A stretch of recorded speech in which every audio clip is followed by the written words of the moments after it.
I wanted to make a video on Virginia Woolf because I feel like people have heard of classic authors, but they don't actually know which works to start with. They don't know even maybe what books they've written. And I took a class on Virginia Woolf when I was at university, and I think that she can be quite an intimidating author, but she has so many great works, and it took me a bit of time to actually enjoy her writing.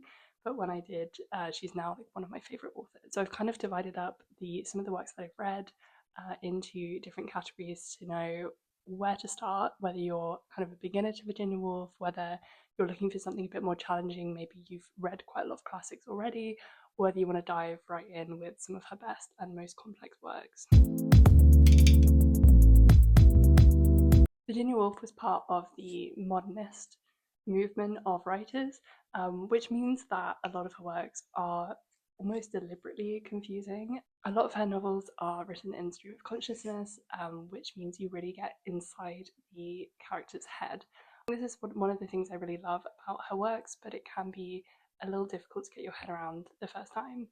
The first book I read by Virginia Woolf was Mrs. Dalloway, and I read it when I was in school, so I think I was about 17, and I didn't really understand it. I did enjoy it. I think I got bits of it, and I thought some of the parts were really engaging, but I think overall I was kind of struggling to wrap my head around it. I then went and studied some more of her works at university. We studied the waves in my first year of university, and this was where I really struggled with her writing. I think The Waves is one of her most difficult novels to read, and I really didn't understand it the first time I read it. I managed to wrap my head around it because I went to the seminar and they explained who all of the characters were and what their voices, individual voices, are in the novel. And since then, I then managed to reread it and fully wrap my head around it. And I think maybe even on the third reread was where it finally like actually clicked, and I was like, oh, this is really good. Like I really love this novel. But it's very different from anything I've ever read, which is why it's one of my favorites and one of the classics I most enjoy. I think because it's an ensemble cast and it has such strong characters, then I think there's always something you can relate to. And really, it's a coming of age novel. So there's a lot of really relatable stuff, even though it was written a little while ago. If you're new to Virginia Woolf, I'm going to jump right in with where I think you should start. I think the place a lot of people start is with her nonfiction works. A Room of One's Own is her most famous essay and is a really well-renowned feminist work. I think this is a really great place to start if you want to read Virginia Woolf, but you're maybe not as interested in her fiction works. Personally, I've always been more interested in her novels, but I also think that this is a really great feminist essay and a great thing to read, and it might make you more interested in her as a person and pull you into reading some more of her works.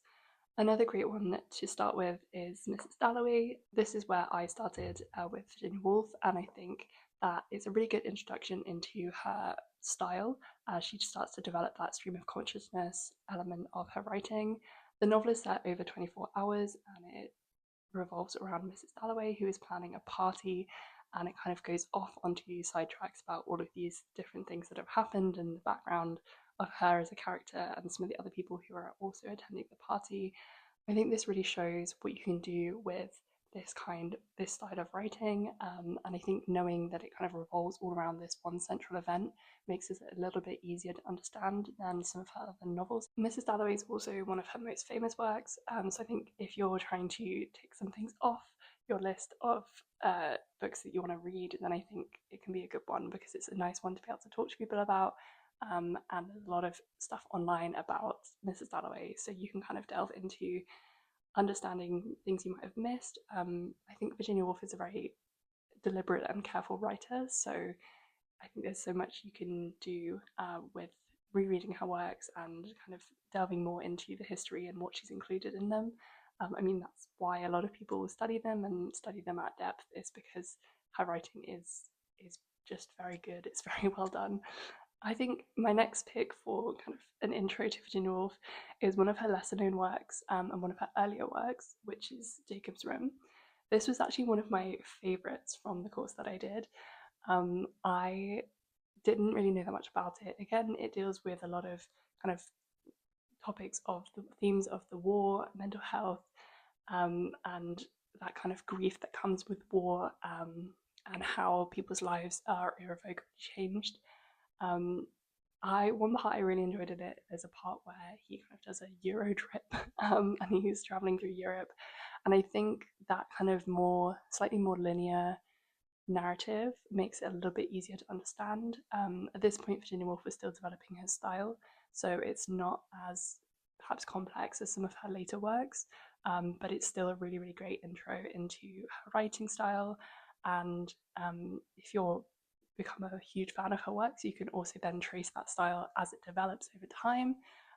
This is kind of seen as her first step into the world of modernist writing. Another interesting thing about Jacob's Room is that it, instead of revolving around the male character of Jacob, it revolves around the female voices and the women that surrounded him, which is quite an interesting and more feminist take on a post-war narrative. I definitely really recommend that. I think this was one that I think would also weirdly, despite saying it's about war, I feel like it's quite a good, almost like beach read. It's very it feels like quite a quick read and something that is complex enough and deals with those darker topics, but doesn't feel too heavy compared to some other stuff that I've read. Moving on to some of her slightly more complex works, one that I actually wrote an essay on was The Years. The reason I think this is maybe a bit more difficult to read is because it is just a lot longer than some of her other works. It revolves around a family and it gets really into detail into the different generations. And there's quite a lot of characters and quite a lot of storylines happening. So I think it can feel quite overwhelming. There's also, the storylines are quite subtle. There's a lot of kind of use of symbols and kind of subtle nods to things that are more difficult to understand without historical context. The essay I wrote was on the use of gloves. It was quite a short essay, so it was very detailed. And this was kind of more a delve into the classism and the representation of those kind of class divides at the time, which is a really interesting part of it, but it's also maybe more difficult to wrap your head around if you don't have a prior understanding of the class system at the time and how that represented itself, or the time to then do a bunch of research into it like I did. I think it's also less maybe fast paced and therefore engaging for people who are looking for something that's going to be a bit more of a quick and easy read. So I think this is maybe more for fans of Virginia Woolf who've already read something else that she's written. Another place to start if you've already read maybe some of her earlier works or you want to delve in with something a bit more subtle and nuanced, you've got To the Lighthouse. This is often people's favourite Virginia Woolf novel. It's not my personal favourite, but I do think it is really good, and it's particularly good for people who are interested in literature and in kind of delving into symbolism and kind of those subtle nods to exactly what's happening, that kind of sense of ambiguity. It's described as lyrical. It deals with a family who go on holiday to the Isle of Skye repeatedly every year, and kind of that they've got this concept of they want to travel to the lighthouse, and that symbol kind of crops up throughout the novel. It's a very interesting one to analyse and to study. So I'd say this one is a great one for people who are more interested in kind of discussing it. It could be great for a book club as well. Again, a bit of a thinker, one you want to kind of read and then have a think about, I guess. The third one for the kind of more intermediate reader is Orlando. I found Orlando quite difficult to wrap my head around as well.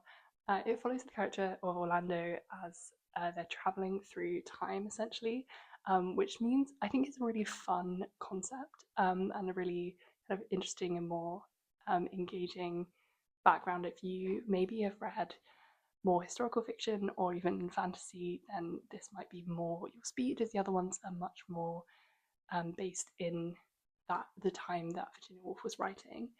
I think one thing that's really interesting about Orlando, and one of the reasons it's so well known and so popular, is the exploration of gender. Orlando kind of starts out as a more feminine figure and then transitions kind of throughout the novel. So there's a lot of interpretations of this, and a lot of people apply it to more contemporary understandings of gender and the gender spectrum.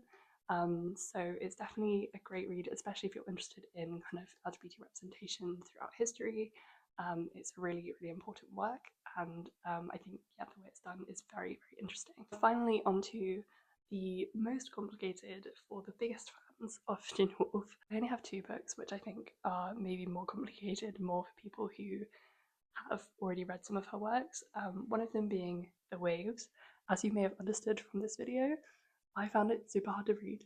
But I will say, I mean, I don't, and maybe it was just me, like maybe it was just me that found it really hard, but I do think just the way it's written is quite tricky. So my main bit of advice is, if you want to read it and you think that you might struggle, then kind of just looking up who the characters are and a little bit about the background of what happens in the novel would be really, really helpful. And I don't think it would really spoil it for you, because a lot of it is about those kind of character relationships and the lyricism of it.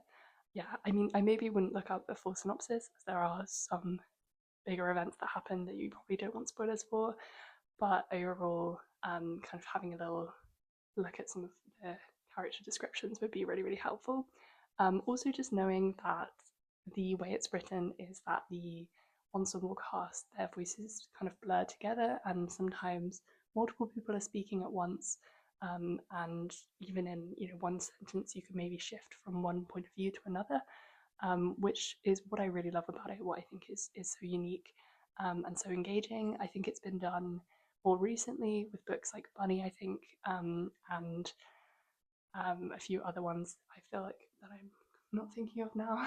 I haven't actually read Bunny, so I don't know if it's any good, but I know that I think this kind of style of writing has become more popular, where you have more of a collective voice. But yeah, Virginia Woolf, kind of the OG, she did it really, really well in this novel, and I'm not sure anyone can do it better. But yeah, it engages with so many different themes, so many different topics. There's a lot of there's a bit of LGBT representation in it. There's a kind of woman coming of age dealing with sexism and kind of what society expects of her. There's kind of love, there's drama, there's loss. There's so much in this novel, and the way it's written is just so incredible. When I read it at university, I wrote down a bunch of quotes that I loved from it. I still have like a whole list somewhere of just all of these sentences that I just thought was so well written and meant so much to me. And for quite a short novel, that was quite impressive.